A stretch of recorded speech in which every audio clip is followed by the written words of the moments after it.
Courage is not some deep internal fortitude.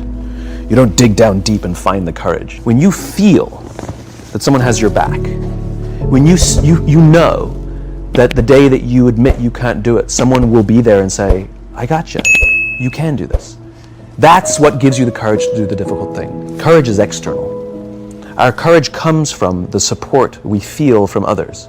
It's the relationships that we foster. It's the people around us who love us and care about us and believe in us. And when we have those relationships, we will find the courage to do the right thing. Those relationships that we foster over the course of a lifetime will not only make us into the leaders we need to be and hope we can be, but they'll often save your life.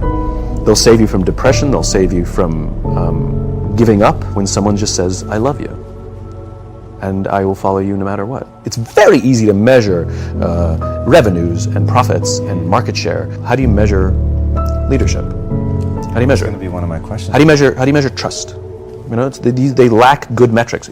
If you go to the gym and you work out and you come back and you look in the mirror, you will see nothing. And if you go to the gym the next day and you come back and you look in the mirror, you will see nothing. So clearly there's no results, can't be measured, it must not be effective. So we quit, right?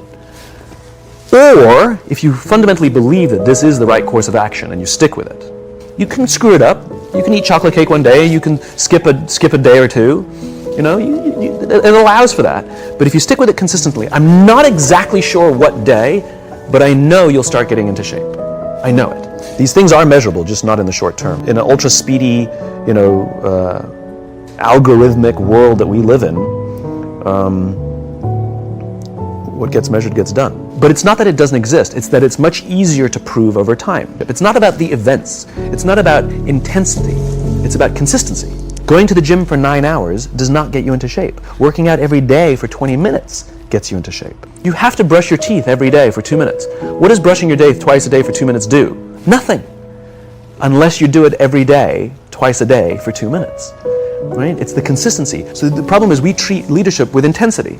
We have a 2-day offsite, we invite a bunch of speakers, we give everybody a certificate, you're a leader. But it's the daily practice of all the monotonous, little, boring things like brushing your teeth that matter the most. It's an accumulation of lots and lots of little things that anyone by themselves is innocuous and useless. Literally, pointless by themselves. She didn't fall in love with you because you remembered her birthday and bought her flowers on Valentine's Day.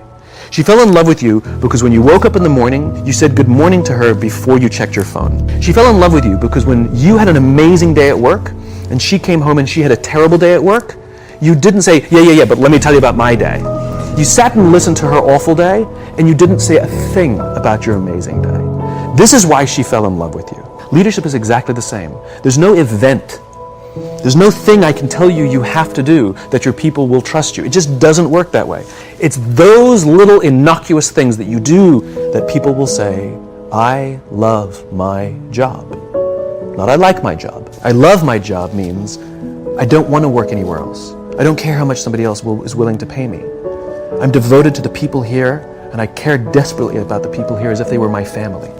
The one thing I am comfortable saying that all effective leaders must have is courage, because it is hard. It is hard to stand up against outside pressure, to do the right thing for your people. It is hard. It is thankless. It is lonely. Sometimes you get fired. Sometimes you get in trouble. Sometimes you'll lose your job and the next guy will get all the credit. It's all true. And the courage to do the right thing in the face of overwhelming pressure, only the best leaders have that courage. It's counterintuitive, but that's what a strong environment means. It means I can be vulnerable. So the fact that you can say that out loud means that there's a loving, trusting culture here that is okay with you being vulnerable. Being vulnerable doesn't mean crying. Being vulnerable means willing to admit you made a mistake. Being vulnerable is the willingness to say, I need help. Being vulnerable is the willingness to express the feelings you have towards someone without fear of what other people may think. Most people, especially if they don't have a trusting environment or a strong corporate culture, most people don't want to feel vulnerable. It's dangerous to feel vulnerable. If you admit you made a mistake or you don't know what you're doing, you've been promoted into a job that you have no clue or no business being in that job, lying, hiding, and faking is a much better option. In business, we have colleagues and coworkers. In the military, they have brothers and sisters. That's how they think of each other, right? If you really have a strong corporate culture, the people will think of each other like brothers and sisters. Deep love. Fight, but the love doesn't go away, right? Bicker, the love doesn't go away. And I'll fight with my sister, but if you threaten my sister, you're going to have to deal with me. Nobody's going to hurt each other, and if anything from the outside shows up, you're looking at a unified front. Brothers and sisters. Now, how do you create brothers and sisters out of strangers? Common beliefs, common values. That's leadership. An absolute love and devotion for the people who've committed their lives to this enterprise. You will be able to weather hard times better because the people will come together. They won't abandon ship. Leadership is a practice like any other. It is a skill that can be learned, and that means it requires practice. You don't just suddenly get a promotion, you're now in a management position and you're a leader, right? That's not how it works. Leadership has nothing to do with rank, right? Leadership is a responsibility. As you gain rank, you may have more responsibility over the lives of more people, but it doesn't change the nature of leadership. So even if you don't have the ability to make decisions that will impact the entire organization, you do have the ability to make decisions that will impact the life of another human being, how they feel about their own jobs. Well, I think one of the things that we forget is that we are a legacy machine working in a very different environment than we were designed for. We lived in populations that were never bigger than about 150 people for 40,000 of the 50,000 years that we've lived on this planet. And in other words, we're not made for this.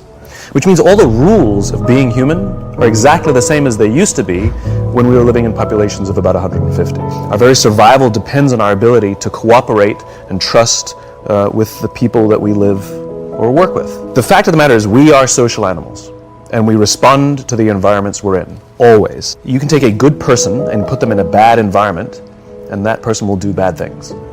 You can take a person who maybe the group doesn't trust, maybe they've even performed bad acts. You put them in a good environment, and they're capable of turning their lives around and becoming remarkable members of society. In other words, it's not the person, it's the environment. If you can understand those things, you really understand what works and what doesn't work, regardless of the conditions. You know, we're obsessed with this idea of like getting the right people on the bus, you know, as if it's this game that you just sort of keep changing people out.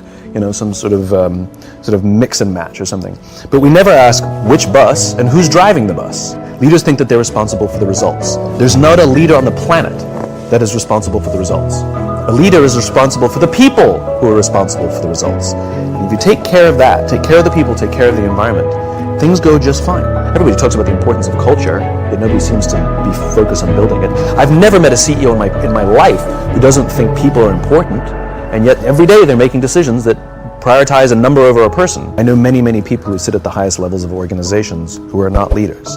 They have authority, and we do as they tell us because they have authority over us, but we wouldn't follow them. And yet I know many people who've made a choice, who have no rank, but they've made a choice to look after the person to the left of them and look after the person to the right of them. And we would follow them anywhere.